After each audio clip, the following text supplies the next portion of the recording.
Ciro Terranova, Italian pronunciation. Modifier letter vertical line T, Latin small letter I, modifier letter triangular colon rho, modifier letter low vertical line T, Latin small letter open A ran, Latin small letter open O, modifier letter triangular colon va, July 20th, 1888, minus sign February 20th, 1938 was an Italian-born New York City gangster and one-time underboss of the Morello crime family. Early life Terranova was born in the town of Corleone, Sicily. In 1893, Ciro moved to New York with his father, mother, 4 sisters, brothers Vincenzo and Niccolo to meet half-brother Giuseppe Morello, who had arrived 6 months earlier. Years later, Ciro, Vincenzo, Niccolo, and Giuseppe would found the powerful Morello crime family. Due to lack of work in the New York area, Terranova and his family only stayed there for about a year. They eventually traveled to Louisiana, where the father planted sugarcane, then moved to Bryan, Texas, where they worked as cotton pickers. After 2 years in Texas, malaria struck the family. They moved back to New York in 1896. Returned to New York, Ciro and Vincent went to school and worked at the family business, a plastering store, on evenings and weekends. Ciro later worked as a waiter at a restaurant owned by his stepbrother Giuseppe, at the rear of the Prince Street Saloon. In 1903, Giuseppe was charged with the barrel murders but released due to lack of evidence. After the trials ended in June 1903, the Morello crime family continued to deal with police searches and harassment. On one such occasion, Ciro, Vincent, and his nephews Charlie and Nick Sylvester were arrested and held overnight. Another time, Ciro was arrested while trying to find the doctor for Charlie. Rise to power when Ignazio, the Wolf, Lupo and Ciro's brother Giuseppe were sent to prison on counterfeiting charges. Ciro, Vincent, and Nick filled the power vacuum. They soon rose to be the top gangsters of Italian Harlem, running the Morello family. Ciro earned his nickname, the Artichoke King, by purchasing all the artichokes that came into New York and selling them for roughly 3 times more. In 1916, Joe Demarco, a gambling joint operator, challenged the power of Ciro and the Morellos.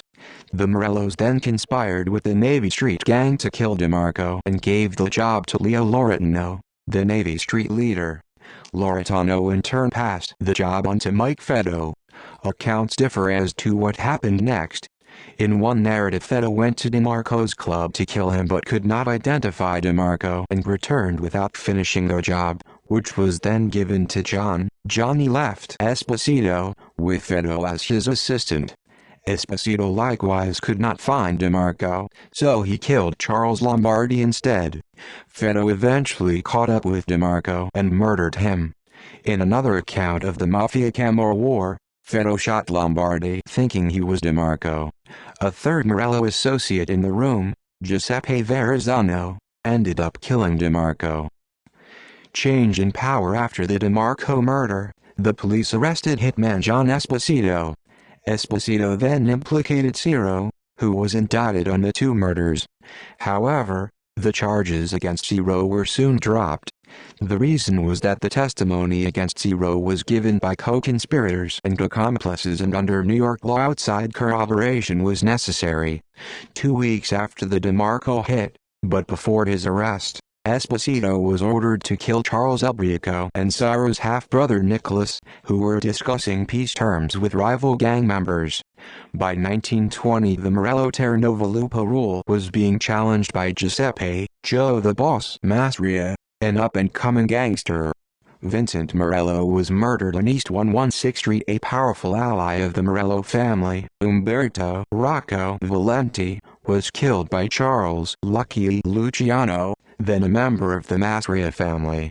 After Valenti's death, many of Ciro's men switched sides to Masria. Even Peter Morello switched sides and became one of Masria's most trusted lieutenants, even though the Masria gang had killed his brother. When the dust settled, Ciro controlled the 116th Street crew in Upper Manhattan and Masria ruled the Bronx.